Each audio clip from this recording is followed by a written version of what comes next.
рӯзатон бахайру шодӣ бошад, бинандагони азиз ва ҳаводорони пухтупаз. марҷумак чӯрбо яке аз хӯрокҳои туркӣ аст. Инам ба номи туркӣ аст. шояд ба тоҷикӣ мо гӯем ки шӯрбои наски. то охири видео бо мо ҳамроҳ бошед.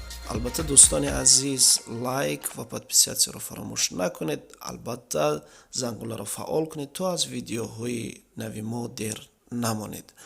меравем ба омода кардани хӯрок ва бо ҳам суҳбат мекунем. хуб, ин хӯрок хеле хӯроки камхарҷ аст. аслан маҳсулоти хеле кам, маҳсулотҳои табииро истифода карда мешавад ва лаззаташ ҳам лаззат бениҳоят хуб аст.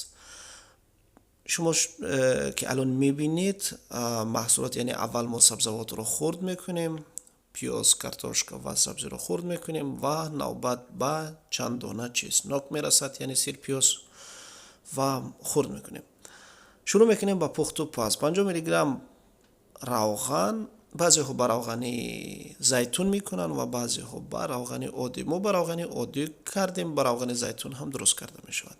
дар аввал сирпиёзро меандозем, сирпиёзро сурх мекунем. агар каме равганро гарм кунем беҳтар аст. аввал гарм мекунем, баъд яъне таф медиҳем. аввал чеснок, баъд пиёз, дуввумин пиёз, яъне аввал ин ду сабзавотро сурх мекунем.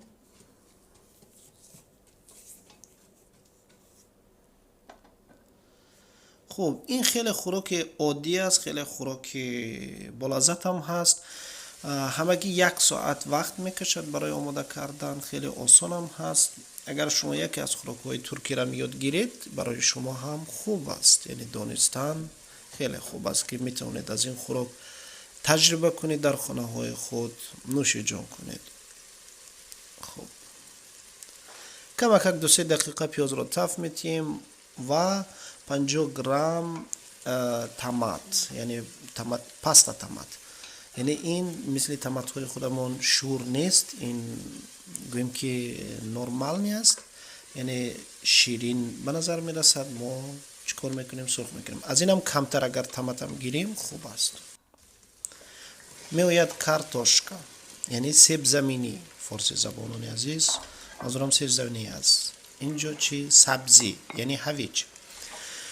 хуб, инҳоро каме таф медиҳем, яъне 2-3 дақиқа таф медиҳем.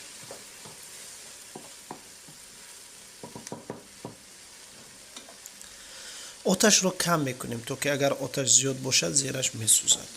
акнун чӣ кор мекунем? тақрибан 1.5 литр, аз 1.5 то 2 литр обро мерезем. оби гарм албатта. агар тавонед шумо обро дар аввал ҷӯшонед, бод дар ин резед, инам хуб аст, яъне зудтар хӯроки шумо омода мешавад. ва ҳамеша ба ҳам мезанем, ҳамеша мекобем ки зераш начаспад. хуб, ин аллакай бозам 500 грамм наск, наски сурх албатта. ана акнун ба ҳам мезанему 20 дақиқа мегузорем. намакашам мерезем, яъне 2 қошуқ намак ҳамагӣ. яъне намак бозам ба хоҳиши худи ҳар як нафар аст. чӣ қадар агар бихоҳед шӯртар шӯртар, агар камтар бошад камтар. 20 дақиқа меҷӯшонем дар оташи миёна, то ки инҳо ҳамаш нарм шаванд.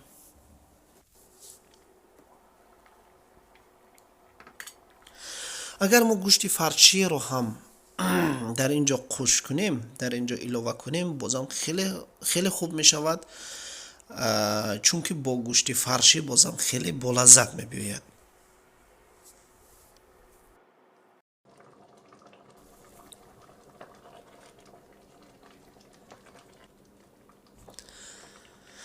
аллакай омода шуд. ин 20 дақиқа мо тамом шуд. баъд аз 20 дақиқа мо чӣ кор мекунем? инро хурд мекунем.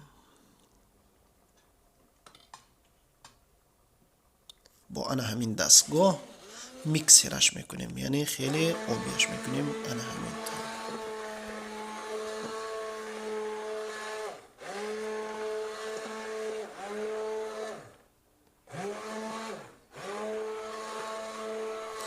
дар ҳар мағозаҳо дар олмон дида мешавад инро, яъне ба олмонӣ мешавад лензелсупе. яъне арзишаш қиматаш як косаи хурдакак аз 3 то 4 евро ҳаст. 50 миллиграмм мо об илова мекунем, чунки аз мо камакак ғафз омадааст, бояд каме об илова кард, яъне сустар биёяд, моятар шавад. хуб, ан инҷо диққат кунед дӯстони азиз, приправаро зиёд наандозед шумо ва ба хоҳиши худи одам ҳаст. яъне приправа мо инҷа росташро гӯям 2 намуд мурч ман омехта карда будам, илова кардам, каме аз мо чӣ гӯем тезтар омад, яъне тунтар омад. хуб, инро омехта мекунем, 3 дақиқа меҷӯшонем, чунки об рехтем ва бояд ки баъд аз об бояд ҷӯшад. агар наҷӯшад, яъне хӯроки хуб нест, шояд ки баъзеҳо шикам дард шавед. ба ин хотир бояд як ҷӯшонед. баъд аз ҷӯшондан, яъне 3 дақиқа, тамом дига хӯроки мо чӣ омода мешавад. ин ман лаззаташро дидам, бозам кам намак ҳам ҳаст, каме дигар изофа кардам, яъне ҳамагӣ дар 6 литр аз ҳамин зӯб мо 2 қошуқи хурокхури намак омехта кардем. бозам ҳар кас ба хоҳиши худаш ҳаст.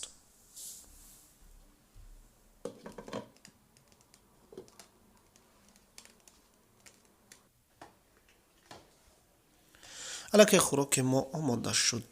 бинандагони азиз, ба шумо иштиҳоитон мебинем ки чӣ гуна яъне натиҷаи хӯроки мо омадааст. яъне бозам рангаш ҳам хуб аст, бӯяш ҳам хуб аст, лаззаташ ҳам хуб аст. шумо дидед ки чӣ гуна ба осонӣ содда омода кардем. турко ба мин як нун доранд, мисли тақрибан ба мешабоҳад ба нунбойҳои худамон мезанад, яъне ба нунбой аст, ба нунбой ва каме туршӣ мекунанд, яъне бо лимӯ инҳо мехӯранд, яъне хубтар мегузарад. баъзеҳо шарбати лимӯро дар дохилаш мекунанд, яъне рецептҳои мухталиф аст. шумо метавонед ба гӯшти чарх карда, ба гӯшти фаршӣ ҳам илова кунед, ё гӯшти бузургро ҳам дар дохилаш кунед.